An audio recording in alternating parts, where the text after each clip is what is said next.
We turn now to the U.S., where the head of the Federal Communications Commission, which oversees U.S. media outlets, has warned that some broadcasters risk losing their licenses over their news coverage of the Iran war. Brendan Carr, a Trump appointee, wrote in a social media post that broadcasters must operate in the public interest, and those that are running hoaxes and fake news have the chance now to correct course before their license renewals come up. This follows an outburst by President Trump, who slammed critical headlines about the war. Free speech groups blasted Carr's warning, calling it outrageous. Well, to discuss this further, I'm joined in the studio by our international affairs editor, Philip Terrell.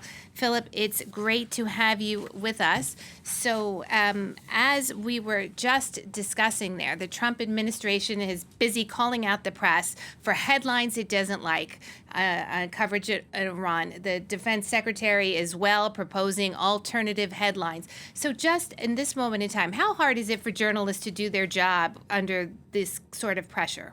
Well, in any war situation, it's never easy for journalists to do their job, to obtain unbiased information and to install checks and balances on who's telling the truth and who isn't. And I think at this particular point in the United States, it's even more complicated. We've had these belligerent attacks against free media in the US since the Trump administration got back into office last January. The Associated Press, CBS News, the Wall Street Journal, the New York Times, even Britain's BBC have all come under attack, threats from the Trump administration. So it's making it much more complicated for them to do their job properly.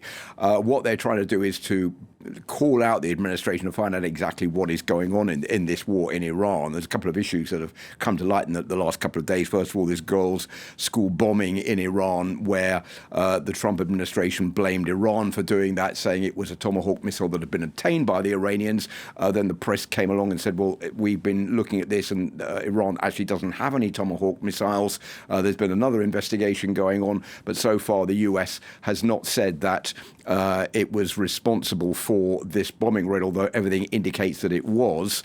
And the other one is just in the last 24 hours, there have been more attacks against the press from Donald Trump over this report that 5 US refueling planes were struck by an Iranian attack in Saudi Arabia. Donald Trump saying, no, that's not true. 4 of the 5 had virtually no damage and are already back in service, then saying the low-life papers and media actually want us to lose the war, which goes back to what you were saying about Pete Hegseth saying, well, we should change the headlines because some headlines are being too critical of the US administration's efforts. It's as if the press wanted us to lose the war, which of course is totally wrong. I believe we can actually play a soundbite from the defense secretary and have a listen here. People look up at the TV and they see banners, they see headlines. I used to be in that business, and I know that everything is written intentionally. For example, a banner or a headline, Mideast war intensifies, splashing on the screen the last couple of days, alongside visuals of civilian or energy targets that Iran has hit, because that's what they do. What should the banner read instead? How about Iran increasingly desperate? Because they are. They know it, and so do you.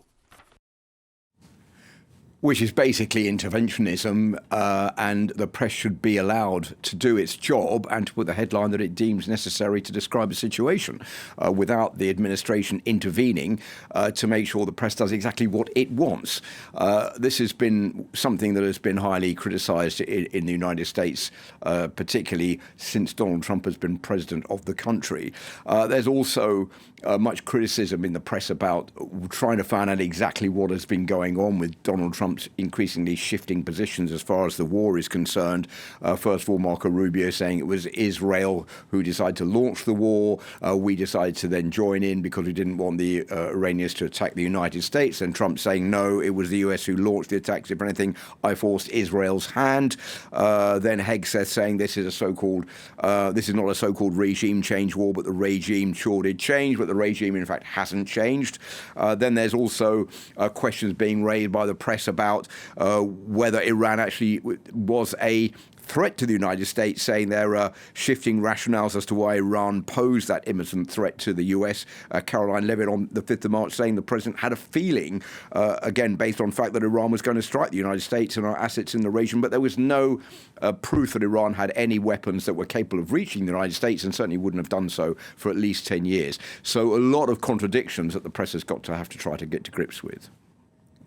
And these, as you were mentioning, these shifting positions, I mean, clearly that's also challenging for reporters to report one day and then they come out and say, oh, actually, no, that's incorrect because now we're saying that the rationale is this other thing. So do we expect the administration to get on the same page with their messaging? No, I don't think they will. And I think the problem is that the press is coming under greater pressure from the administration in the United States to try to draw a line in favor of the administration, which is something that, of course, newspapers don't want to do. And they say, look, we are protected by the First Amendment. There is no amount of pressure that will stop us from doing our job. And when we have to call out the administration, that is something that we are going to do. Whether the administration likes it or not. It doesn't mean the administration is not going to carry on putting the pressure on the press. But I think that, as we've seen in the US, the press is doing its best to try to fight back. It's not easy today because many of those newspapers are being run by friends of Donald Trump or organizations that are sympathetic towards the Trump administration. But it's in their interest to try to fight back to preserve the freedom of the press in the United States and elsewhere in the world during what is an extremely difficult time for them.